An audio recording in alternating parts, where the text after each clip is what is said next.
What's up, guys? We are back this week with something a little different because Aaron's here. We all happen to be wearing the same shirt. We did not plan that, believe it or not. No, not at all. But it works really well this week. It works well as we start our new spiritual discipline on submission. Dana! Oh, submission, yes. As we were preparing for the talk this week, what were some of the things that stood out to you about this new focus that we'll be talking about this month? How hard it is to find a good book on submission for Christians in general, but youth specifically, that doesn't talk about how women are supposed to submit to their husbands. That seems to be the extent of finding a book on submission. So. Yeah, it doesn't seem like it's a very robust thing that people have written about. Quickly, Aaron, what do you think of when you think of the word submission? Usually think of power. Like off the bat, I think of like someone being over someone else or like a boss, anything like that. Yeah. Yeah. In the teaching video this week, you don't know this, but we inserted a clip of a UFC fighters like wrestling on the ground, like putting each other in chokeholds and stuff. That too, wrestling. Yeah, Also like comes to but I mean mind. like that's what it is. It's like inserting power over someone else and like forcing them to submit. Yes. Yeah. And it's really hard to talk about like that. One of the things that really stood out to me was that Richard Foster in the book like admits that of all the spiritual disciplines, like submission is the one that gets misused the most. And I think it's going to make it really interesting for us to like have a healthy conversation of like what does healthy submission look like? Yes. And so if we're kind of framing it through that lens of like what does healthy submission look like, Aaron, if you had to guess, what's the model that we're looking at? Well, we can go with John Wesley. What do you mean? Love all, serve all, love God. We did him last month. Oh, well. We're Methodists. We can't just keep going with it.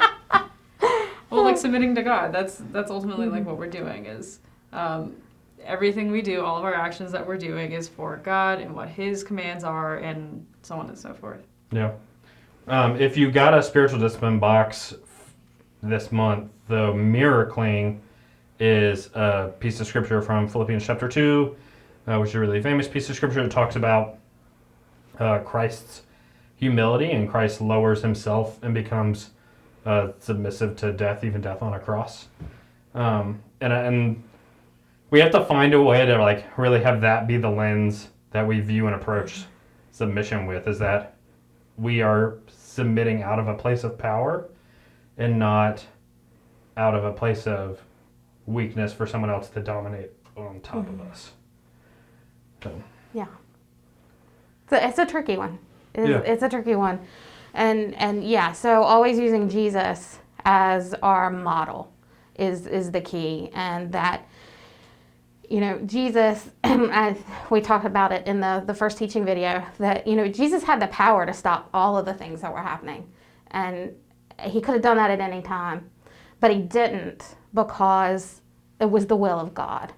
He was submitting to this greater plan. And so it's not that God is standing over us, you know, forcing us to do things. I mean, we have free will. That's all part of it. But it's out of that love of God and that knowledge that God has our best interests at heart and is protecting us and providing for us and all of those great things. It's out of love that we submit, because we know that God is so much greater than we are.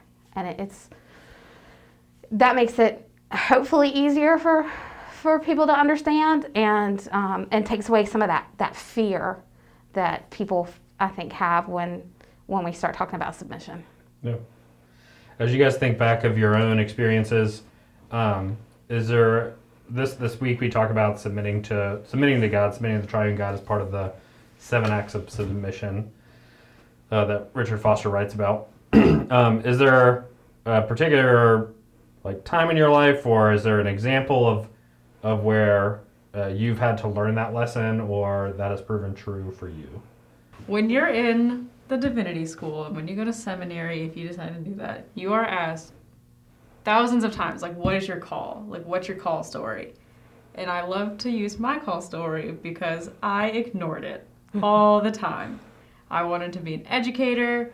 I had signs like growing up that like I should be in ministry. I should be doing this. Like my mom caught me mimicking Pastor Ben, who used to be like my pastor growing up. And there was all these things and I was like ignoring it. And because I didn't want to give up that power of like, no, I want to live my life, God. Like I want to do this on my own. It's okay. And then I had the hard realization when I failed chemistry. And I was like, all right, maybe I should just submit to God and do what he wants me to do, which is go into ministry. And that's my best story on submission, at least. Yeah. You got one, Dana? I just always, when I think submission, and this might be part of why I'm having a hard time coming up with one, is I always just think of Jonah. And of course the VeggieTales version. But just that, like, I don't know. It's just, for me, Jonah is so relatable because it's that Jonah was told what to do and then ignored it, did it the way he wanted to do it, and then, God had him swallowed up by a whale and spit out on land and just that, and then even after that, and he did what God wanted, and then he still went and sat and waited for God to strike them all down. And just that to me is the perfect example of how we as humans screw up. And that if Jonah had just done what God wanted, then, he would have saved himself so much trouble. Mm-hmm. And I feel like that we're constantly given opportunities to do what God is telling us to do, and we screw it up. Yeah.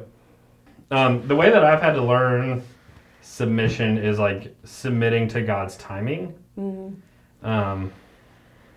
A person who likes a plan, and every like big life transition that I've had hasn't necessarily like lined up with my timing, but it's worked out in God's timing.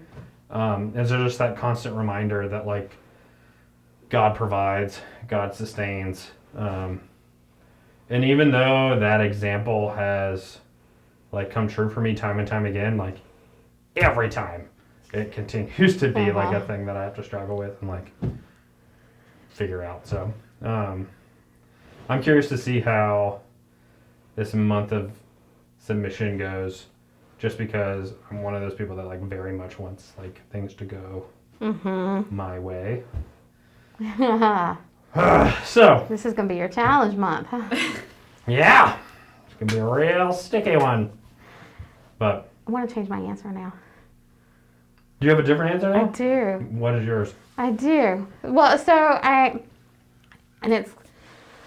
so when we bought the house that we live in right now, we kind of stretched, and we hadn't sold our other house before we bought this one, so that we could move into this one and then sell the old house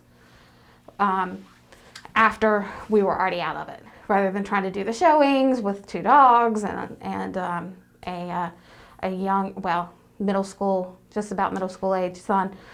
So we were carrying 2 mortgages for a while, and we knew that it was the right move, but it was getting a little hairy with the 2 mortgages, and Brian especially was getting very nervous about it, and it was time to pledge to the church, and we went back and forth about, do we not pledge this year? Do we keep it the same as last year? Do we increase? Because we try and increase a little bit every year, and so we were going back and forth about it, and we finally decided, okay, we shouldn't, like, this is a decision that we made ourselves, and so we need to still honor God in our decision and not, basically make God pay or the church pay for this decision that we made. So we made the decision to go ahead and increase as much as we would have if we didn't have the 2 mortgages. And then the next week we got an offer on the house. So, which, Brian and I have always, you can believe what you want, coincidence, whatever. But Brian and I have always looked at that and ever since that, use that to remind ourselves of, okay, if we feel like God is telling us to do something, then let's do it. Because remember when we were so stressed out, we had 2 mortgages and we thought we were not, we're going to die. We're not going to make it. We're never going to be able to eat. I mean, which, granted, very first world problem. But that when we submitted and were faithful, that God just reminded us that, God's been faithful all along. So Yeah. that was... Having that reminder, does it make it easier, like, moving forward? Yes and no. Mm-hmm. We forget it, and then we have to remind each other of it. Oh, yeah. So in some ways, yes, as long as one of us remembers, hey, remember when we had 2 mortgages, and then we can nudge the other. But we always forget. I mean, it's that tendency to, like we talked about with simplicity and doing good, and that tendency to, I've got to hold on to things because this is mine, and if I don't take care of it, then nobody will. And it's nice to have that little reminder, though, that we can say, wait a minute, no, this isn't ours. We're not in control. God's going to take care of it. So Yeah. it's helpful, but it's also not the first thought. So Yeah. So I think this is going to be a tricky month for all of us because Yes. just the way that we're trained, the way that like culture like talks to us, like we are told to be masters of our own domain, like to be in charge and to be self-reliant, and we're the most important, and we have to take care of ourselves. And so yeah. we'll be walking through a couple of the acts of submission. Of course, we won't get to look at all of them through the course of the month, but we'll be back next week to talk about the next one. So, thank you.